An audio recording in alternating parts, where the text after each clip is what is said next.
Hey folks, my name is Jürgen, aka Nerd and Proud of It, and Destiny has brought you to my channel today to discuss if Wizards of the Coast has finally managed to kill Magic the Gathering. The drama, the horror, the loss of money, it's crazy. Wizards of the Coast has banned a couple of the most expensive cards that are in the current formats, especially in Commander, of course. Mana Crypt, Dockside Extortionist, and the Jeweled Lotus. The fourth one, I don't even know, and I don't even care. I think it's crazy that they did this. I think it's not a good thing that they did this. But I have got the question from many of you what I actually have to say about the fact that they did this. And I have an opinion. You know I have an opinion. And I have been taking a couple of takes here. I've been filming a couple of takes, but I'm going to keep this one and we're going to ramble on and I'm going to tell you what I think about it. And I'm going to tell you that I said that it probably will happen. Not that specific ban, but that they're gonna ruin the value of more recent cards, especially the cards that are not on the reserved list. They tried to ruin the value of the cards of the reserved list, and they were trying to monetize the cards of the reserved list when they printed the MTG30, the 30th anniversary edition. And remember, they put those dual lands in those print sheets, in those boxes twice.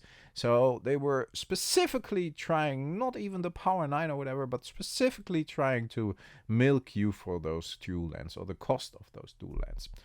Now they have banned a couple of very expensive cards, and I am not taking a big loss of money here. I recently sold my Mana Crypt for about $150 and I traded it in for a reserved list card, or towards a reserved list card. I told you, I quote myself, get rid of everything of value that is not on the reserved list. I even got rid of older cards that are not on the reserved list, like Chrome Mox of Mirrodin. It's not worth it keeping it. It's just they will ruin it. They will destroy the value of these cards. It is what it is. You have to get used to it. They do not care about you. They do care about money, and that's all they care about. And they did that with the MTG30 edition. They did that with everything they reprinted. They did that with every single card of value. They just need those cards to have value for a certain amount of time to sell boxes. And once that is done and they find a new card to sell boxes because the old card somehow is not appealing anymore or whatever, they get rid of it. They don't care about the Commander format just to make money, yeah, but you remember in the beginning they didn't care at all. They said, oh, it's not from us, it's not official. And when they saw it is the most popular format out there, what did they do? They catered everything towards that format because they knew they could make money of it. And now they are trying to do this again. So you paid $150 for that Mana Crypt. I think it was even 180. It dropped 50%. 50%. There are Mana Crypts out there everywhere now for around $90. And it will drop even more probably in the fallout. Same goes for Jeweled Lotus. Same goes for Dockside Extortionist. 50% value loss. It's shitty. But that's what Wizards does. And we thought everything was safe on the reserved list, and then they came out with MTG30. And that exploded in their face. So I consider the reserve list pretty much safe still. Not 100%, of course, because you never know what Wizards of the Coast is doing. But that is the only cardboard I'm comfortable to put bigger money amounts in, because the reserve list consists of cards that are not coming back.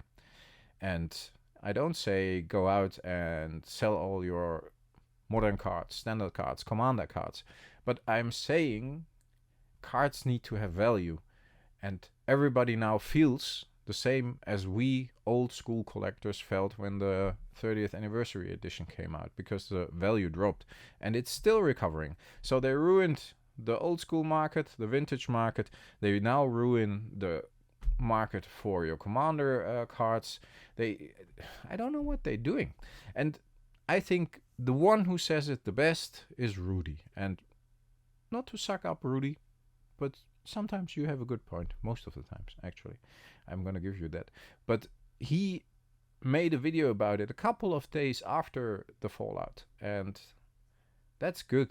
He looks at everything. He checks out what's happening. He listens to opinions and then he analyzes. And I think he summarized it pretty well. A half an hour video, really good stuff. I definitely agree with him that they have something planned for the future sets. No chance the banned cards will be in any set of 2025. No chance. They planned this.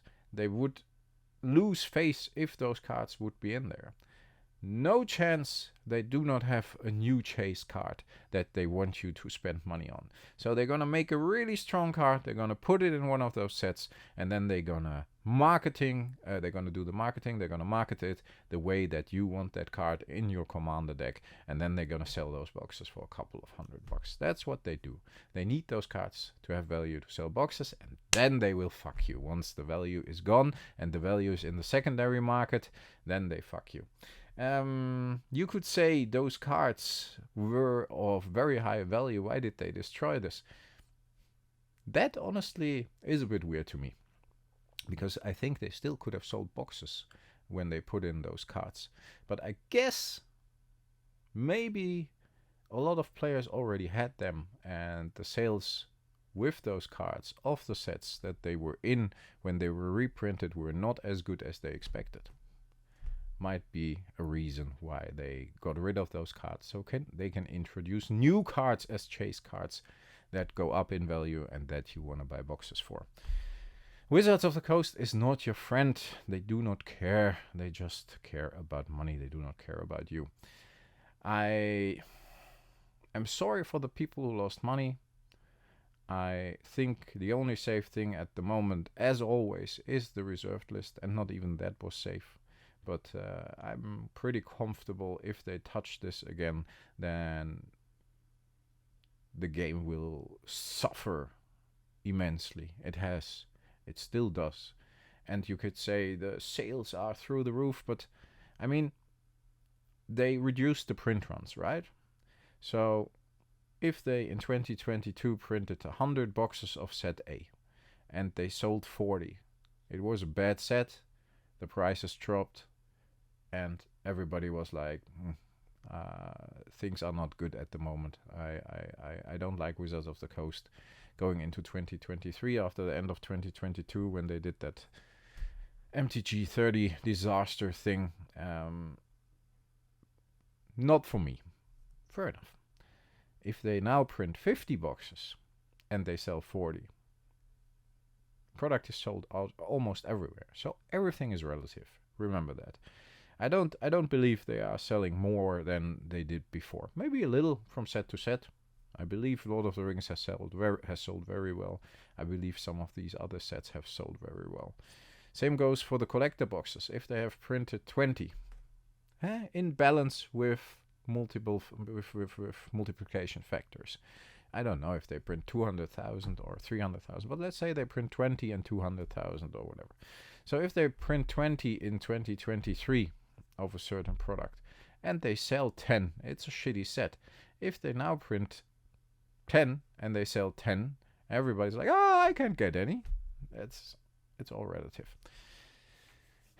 What should you do? On the one hand, it's very difficult. It's on the one hand, you should be able to buy cards that have value. And I was surprised when I traded in cards recently towards a bigger reserve list cards, towards my Time Twister actually. You have seen the video maybe. If not, I'm gonna link to the Time Twister video at the end of this video. That's the cards you could get for spending a lot of money on modern shit.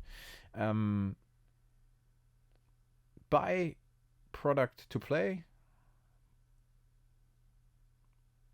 Buy the singles you need for your decks, for your commander decks, if you are comfortable with them losing value.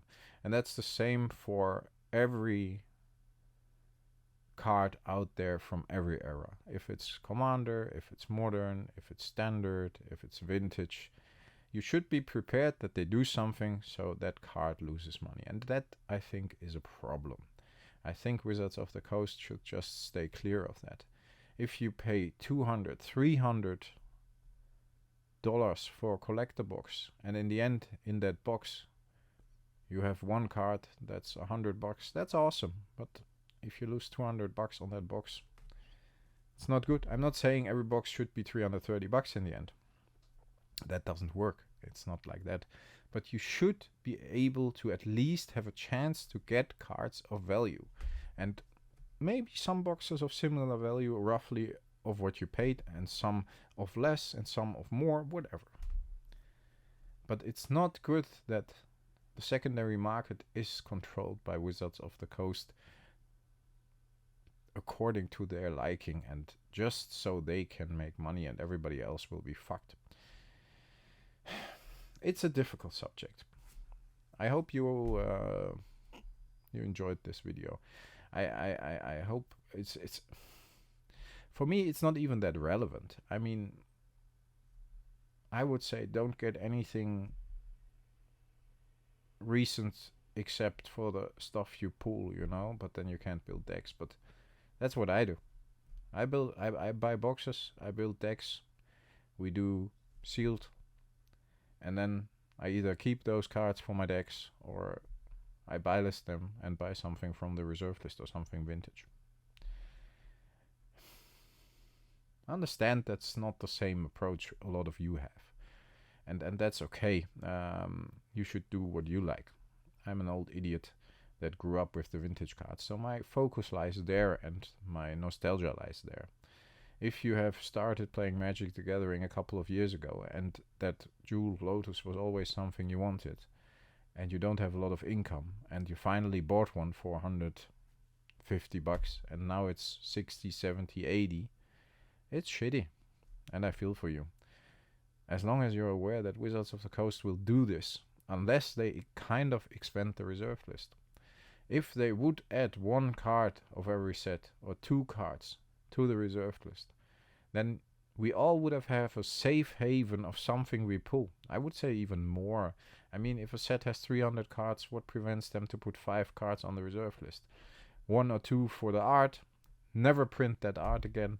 1 or 2 just as a special card of that set, fitting the theme of that set, and 1 card chosen by us, by the community, via a poll, I don't know. And we all know that these cards will never be touched again.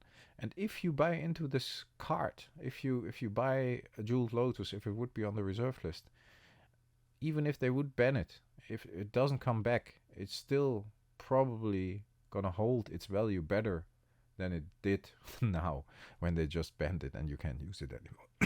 Oh, Jesus. Cold coffee. Maybe that helps. Give me a second.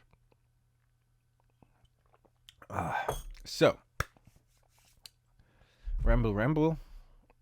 It is what it is, folks. Wizards of the Coast is not your friend. Thanks a lot for listening. Stay healthy. Stay frosty. I talk to you next time. Make sure to like and subscribe now. If you did like the video, hit the like button. It really helps. If you think my content is nice and you enjoyed it, consider to hit the subscribe button. That's the way to not miss my future videos. Thanks a lot for listening. Talk to you next time. Bye, folks.